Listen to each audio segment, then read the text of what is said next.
Yo les había dicho al saludar con ustedes, mis queridas amigas, que el doctor Castelnuovo nos acompaña. Le damos la más cordial bienvenida. Qué gusto que ella es parte de nuestra familia aquí en Telerama. Hoy vamos a hablar de un tema candente. Si usted es ama de casa y de pronto alguna vez trabajó en una empresa, o quizás conoce de cerca estos problemas de las rivalidades femeninas, de la lucha de poderes, como le hemos llamado a este espacio de esta mañana, le va a interesar muchísimo lo que vamos a conversar con el doctor Castelnuovo.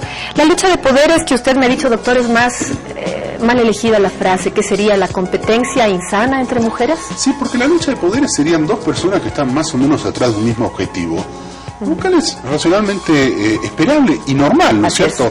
Usted es titular del equipo de fútbol y yo no. Yo tengo la aspiración de ser titular.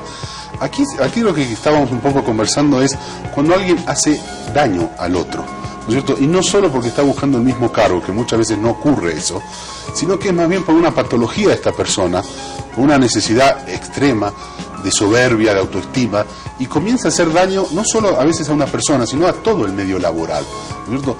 Por problemas y patologías internas de esa persona, y no solamente hasta conseguir tal o cual otro cargo. Normalmente son personas que ya tienen buenos cargos o ya están trabajando y son capaces de hacer daño, no necesariamente por el cargo que está ocupando el otro.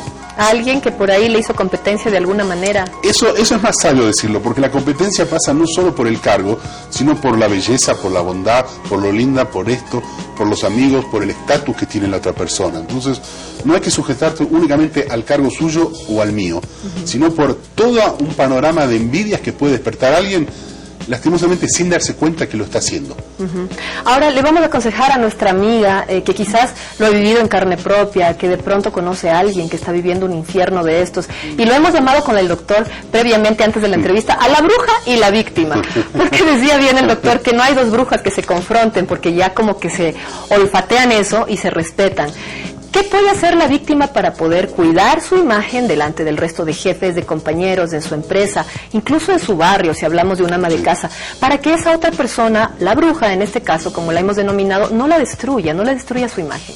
Es una situación muy difícil porque la bruja, como mencionamos, suele hacerlo en momentos donde ocupa el protagonismo, que ocupa el escenario, que ocupa cierto nivel o rol de poder, por un montón de circunstancias, por parentesco, por ubicación.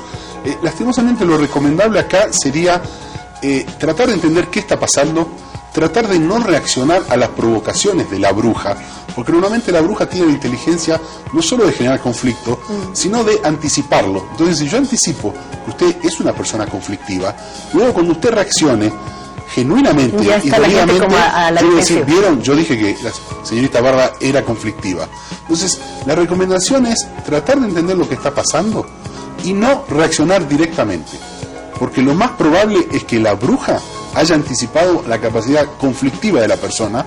Entonces la gente, en vez de verme como una víctima, va a corroborar el hecho, ¿no es cierto? Ahí está el conflictivo. Y si vamos del otro lado, doctor, el que calla otorga, como dice la frase, bueno, también es otra herramienta que tiene la bruja para destruir a la víctima. Bueno, esa es la trampa. La trampa es que me incluye en una situación que si reacciono, quedo como conflictivo, y si me callo, asumo todas las desgracias o perjurios que se han hecho sobre mí. Lastimosamente estas situaciones a veces no tienen arreglo, salvo poner distancia. Es fácil poner distancia tal vez en un trabajo, no así en un barrio. Uno no ¿Será puede... que las cosas caen por su propio peso, doctor? Estamos hablando de la lucha de poderes en las mujeres, en un barrio, en una urbanización, en un grupo de amigas, en el trabajo. Como dice el doctor, no necesariamente peleando por un cargo, sino el poder de ser la más popular, la más buena, la más generosa, la más linda, y que la que tenga más simpatía, y tantas cosas horribles.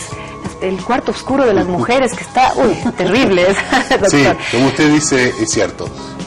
Tal vez la mejor recomendación sería la paciencia. La paciencia, ¿por qué? Porque estas son personas con toda la capacidad conflictiva que tienen, normalmente terminan generando más conflicto del que ellas pueden manejar.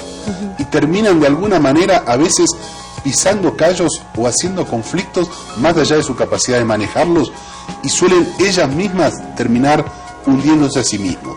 Ahora, es una dosis soberana de paciencia que hay que tener. ¿Por qué caracteriza esto? Perdón, doctor, que le interrumpo, y es algo que me daba la vuelta a la cabeza toda esta entrevista. ¿Por qué hay una característica de las mujeres? Este perfil patológico, espantoso de la bruja competitiva en la lucha de poderes. vamos a ser honestos, tanto los hombres como las mujeres tenemos la misma capacidad de hacer conflictos o de ser buenas personas. Creo que la diferencia está que cuando hay conflicto entre las mujeres se desarrolla todo un instrumental. Hay más maldad. Brujas, somos brujas. No sé si son brujas, creo que tienen mayor capacidad de utilizar metodologías o herramientas que pueden generar mayor conflicto en el nivel laboral o en el nivel social, ¿no es cierto? Verdad, inteligencia maquiavélica. Exactamente, creo que si bien son tan conflictivas como los hombres, a los hombres de alguna manera nos tienden a educar en una resolución de conflictos que suele tener terminaciones más abruptas, porque o es un portazo o es una trompada, ¿no es cierto?